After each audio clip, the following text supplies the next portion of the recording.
This video is brought to you by patreon.com/worsttake. Get access to exclusive live streams and Discord servers, on-screen shoutouts, and early access to some videos when you join now. Help make sure that we can continue to make content like this by supporting the Patreon. Links are in the description down below.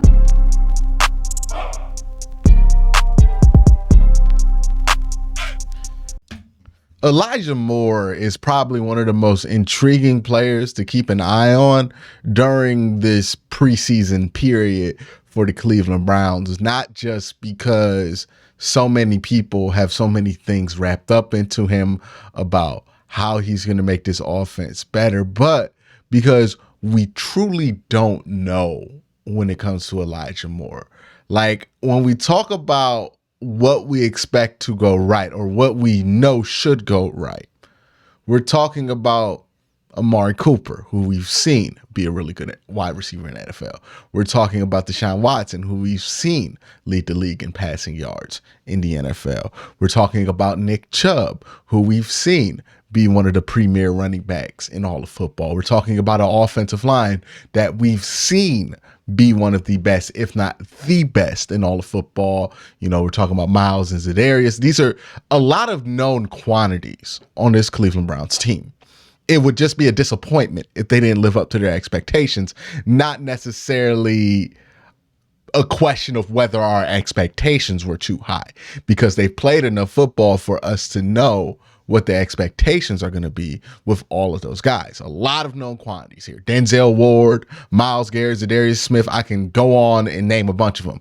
There are very few unknown quantities that we're really depending on to be a big difference in this team, right? Like, you could talk about like a Jerome Ford, who I think is going to have a minimal impact on the team, but he's an unknown quantity that we're kind of relying on having a role. There's going to be somebody at defensive tackle that's going to be an unknown quantity. Maybe you could say the same thing with Okoronkwo there, that he's an unknown quantity at edge that we're hoping to get better, but it's not like we're relying on him to be the primary guy opposite of Myles Garrett.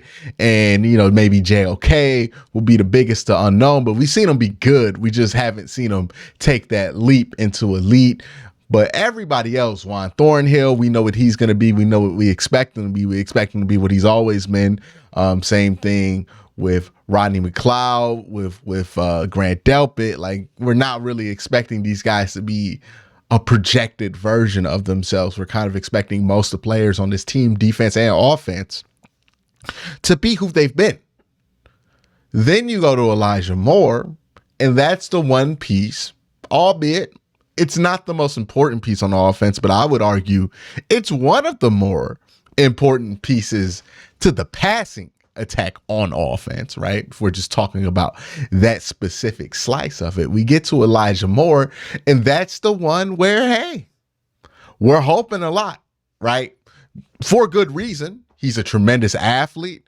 He was a tremendous prospect coming out of Ole Miss. He has shown things on tape in New York that would make you feel reasonably sure that he's going to be somebody that can help this team at the wide receiver position in the spot that the Cleveland Browns have for him. But we've never really seen the production out of him on a consistent basis. We can put that on the quarterbacks, but that still has not happened with them. Everybody else has put the production down with the expectations that they have. He's the only one that's hoping to up the production to meet the expectations. And that makes him probably the most interesting player on the Cleveland Browns right now, because Myles Garrett, as good as he is, he's not very interesting during training camp. Honestly, the better and more known a player is, the less interesting that player is going to be. Elijah Moore is going to be interesting because not only is he tied to himself, but he's tied to Deshaun Watson, and Deshaun Watson's ability to kind of ease our concerns about some of the rust that we saw him kind of shake off last year in those 6 games.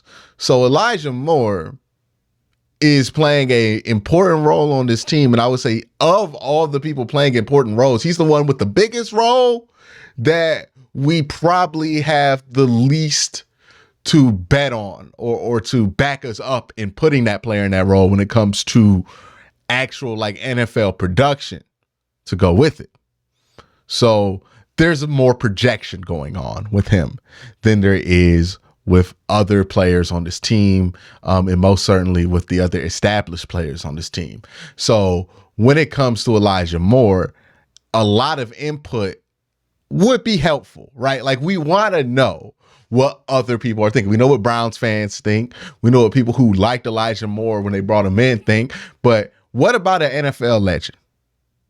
Well, that's what we're going to have on today. We're going to listen to today is Steve Smith was on his show with Underdog Fantasy. It's called CTI, I believe. And he was talking about Elijah Moore, and it seems like he's pretty high on Elijah Moore. Let's listen. Amari Cooper, you know what he's going to do. Nick Chubb, he's going to do his thing.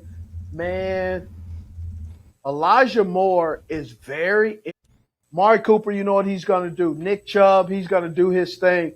Man, Elijah Moore is very interesting to me. I don't know why, I don't know how, but he makes me think that he may do some things that people just don't see coming out of it. He's at 48. Again, still don't always get it all, but I like Elijah Moore because he wasn't utilized a lot with the Jets. Right? They moved on from him because they believe Alan Lazard and the Packers, Cobb, the rest of the Packers, yeah. The rest of the Packers crew they're gonna out finesse what Elijah Moore is able to do. I kind of see Elijah Moore really sneaking in and making some plays. They've surrounded Deshaun Watson with a lot of weapons that I don't believe people and teams are going to expect the efficiency that we're going to get out of them with Nick Chubb running the football in the play action because that offense is built on play action. Okay, so that's one of those things where I don't think the offense is going to be as built off play action as much. So that's why I think a lot of the passing offense is going to be interesting to see what the changes are going to be there. But one of the things that he mentioned I think is really important when we talk about Elijah Moore is why did the Jets get off of him? Right? Because that's an important thing to understand. Because why a team gets off a player can tell you if there's a red flag there or if there's not. And with Elijah Moore, there was a lack of trust between him and the organization. There was an effort made between him and the organization to be able to fix that so he could play with them during last season. And then this year, it seemed like they got Aaron Rodgers and they felt like they had only room for one young wide receiver there, right? And that was going to be Garrett Wilson. There wasn't really room to develop an Elijah Moore, so they would have rather just traded up and got the Browns' second round pick so they can make the move to get Aaron Rodgers eventually. So that makes sense. How he ended up here makes sense. It's not really a red flag. It's like, okay, ultimately they got rid of Elijah Moore because that was a piece that they can give up to get an asset to get Aaron Rodgers. Okay, that's not really an indictment on him, right? There are some trades that are indictments on players or their contracts or whatever, right? Sometimes it works out for you like Amari Cooper. Sometimes you're the Carolina Panthers and you trade a 6th round pick for a guy that you got rid of in the middle of the season. There are levels to it, but you always want to pay attention to how you get a player because that could tell you what the expectation level should be for the player. Browns getting Elijah Moore basically because the Packers wanted an extra pick in order for the Jets to get Aaron Rodgers. Okay, yeah, that's completely normal. Like they had Garrett Wilson, so it's easy to see how Elijah Moore wasn't untouchable, but that doesn't mean that Elijah Moore is not going to be a productive player. And again, it's what the expectations are. I don't think we're thinking Elijah Moore is going to be like the greatest receiver in the NFL this year or a top 10 receiver this year, but we do think he's going to be a nice complement to what we have on this team. Now let's continue to hear Steve Smith out. Well, here's the funny thing. When you look at Elijah Moore and the routes that he's able to run, man, digs, curls, comebacks, flats, screens, slants, go routes. He can run a lot of different routes. and be successful and win. 60% when he's running a go route, 81% on the deep out. That tells me because he gets his hips going, gets the DB and out of his back pedal, and all of a sudden he crosses his face. You run the same route, make it look the same, and then all of a sudden you go run a deep end.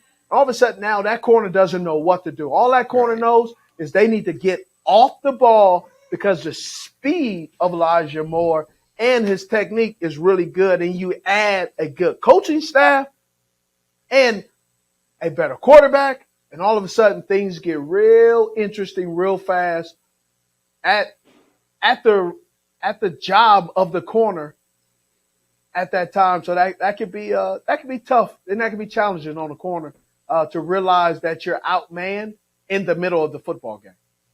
Yeah, and I think another interesting point that was brought up here. One, Steve Smith really does get into like his film work, right? Like when he looks at wide receivers, the ones that he likes and the ones that he doesn't like. He's not really big into traits dudes or guys who have all the tools, but you haven't really seen it on tape. He is, I need to see you do it on tape guy, right? And there's benefits and shortfalls to that kind of thinking, but that's the lens that he sees it through is all I'm trying to say. I'm not trying to say one's better than the other, but that's the lens that he sees it through.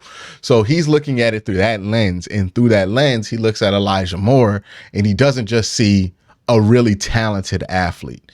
He sees a gifted route runner, a refined route runner, a polished route runner, somebody who knows more than just like the basic fundamentals of being a good wide receiver, which some guys get to the NFL, they don't have that.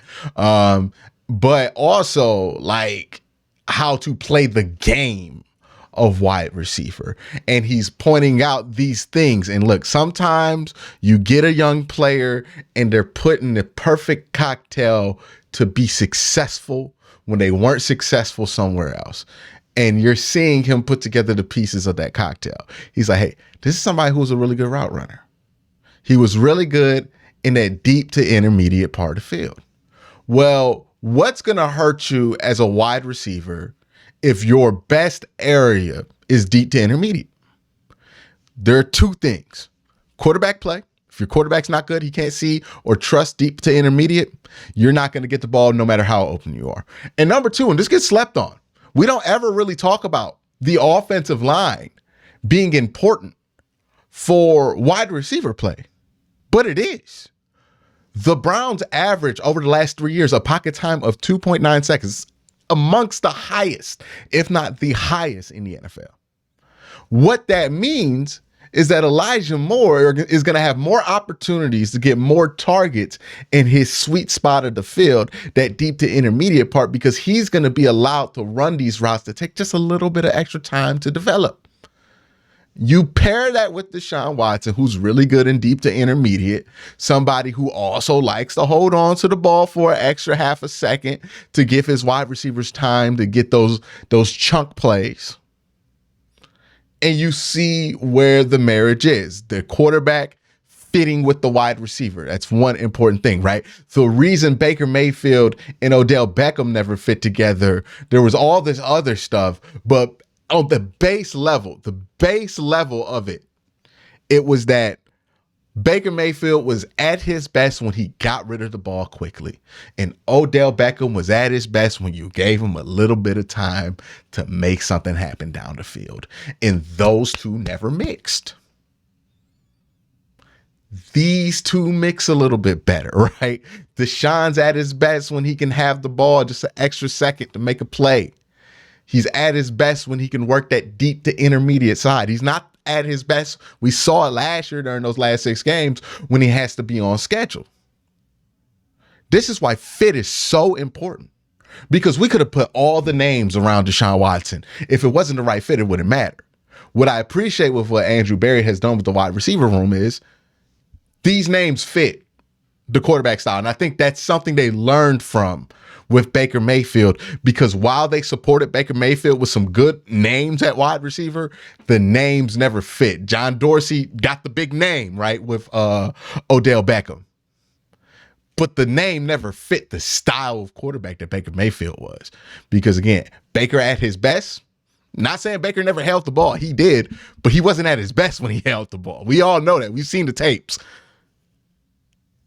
He was at his best when he can get rid of that ball quickly, make a quick decision, get to the top of his drop, throw the football. That's when Baker was at his best. You look at 2020, top drop throw, top drop throw, top drop throw, top drop throw, top drop. It's like a techno song. That's how Baker Mayfield was at his best. Deshaun Watson is a little bit different. So it's not just the marriage of the quarterback and wide receiver. It's not just the marriage of the quarterback's play style and the wide receiver's play style. It's also the marriage of, okay, we have those two matches. Now, do we have the offensive line or the extra tools that we need around to support that play style? And the Cleveland Browns do have that. So that's another thing to think about. Let me ask you maybe a weird question. Is there a specific type of wide receiver that performs better in colder, snowier conditions? I'm thinking like week 16, week 17. Like is someone who stretches the field on a slippery field a good thing because the corner might fall down or lose a step? Or is it a shiftier middle of the field guy because they don't even want to take, the offense doesn't want to take those deep shots because of the conditions? Or does it not matter at all? It depends on the offense. It depends on the coordinator, right? It also depends on the quarterback. I would tell you, and I didn't believe it, but Deshaun does not play great in cold weather. Now, being in Cleveland, he will change because in Houston, they were indoors. They're not indoors in Cleveland. And this is something that I think is interesting because I would agree with Steve Smith. Deshaun has not played his best in, I wouldn't say cold weather, right? Because I think we use cold weather as a blanket, like 32 degrees and snowing. That's not that impactful to the game, you know, but 70-mile-per-hour winds, no snow, and maybe a little bit of rain, that's very impactful to how you play the game, right? I would make a difference. I would make a distinction between cold weather and inclement weather. Deshaun Watson, like most quarterbacks, I mean, every quarterback gets worse in inclement weather. And when I say inclement weather, I mean weather that is so harsh, it has no choice but to impact the game. We're talking about blizzards, not snowstorms, blizzards, literal blizzards. We're talking about, you know, those crazy wind games that the Cleveland Browns had, or those crazy negative 20-degree games that the Cleveland Browns had where the ball turns into a brick and the air pressure gets literally lower because how cold it is. So it's literally harder to get the football more distance. And then you're dealing with wind chill and the ground being very hard and all of these other things that just aren't normal. We've seen Deshaun Watson in Cleveland 3 times in inclement weather, and those haven't been his best performances. I would argue the Saints game, he had a good game. The stats didn't reflect that, but I will go to the bank on that tape every day of the week. The tape was good. The Browns kind of failed them around him in that Saints game. But nonetheless, it's not been the most impressive stuff that he's done in his career were in those 3 examples. Now, I would be careful of extrapolating that to just cold weather because, one, those kind of conditions, they just don't happen often. It's kind of funny because it's happened to Deshaun Watson like 3 times. Like he had to play in that 70-mile-per-hour wind game when he was here, when he was with the Houston Texans and came to Cleveland. And then the 2 games that he played at home this year, it was like 20 degrees for one game and then 20 degrees and like an 80-mile wind chill or something crazy like that. Like there was 3 horrible weather games he played in. But that's not normal. Usually we go through a whole season without dealing with that kind of weather. But in those inclement situations, he's going to have to learn to adjust. And I think there's evidence that he has already started to adjust. And Deshaun has even talked about the adjustments that he has to make when he plays in these inclement weather situations, because in his mind, he wants to make this an advantage for himself. So this is one of those things where I think he's going to work really hard to figure it out. But he does have to figure it out. I do think Steve Smith's right about that. And the wide receivers have to figure it out, right? Catching a cold football, and look, I don't know if y'all have ever tried to do this. If you've tailgated, you've probably tried to do this. But like, try to do it sober. Like, catching a frozen football sucks.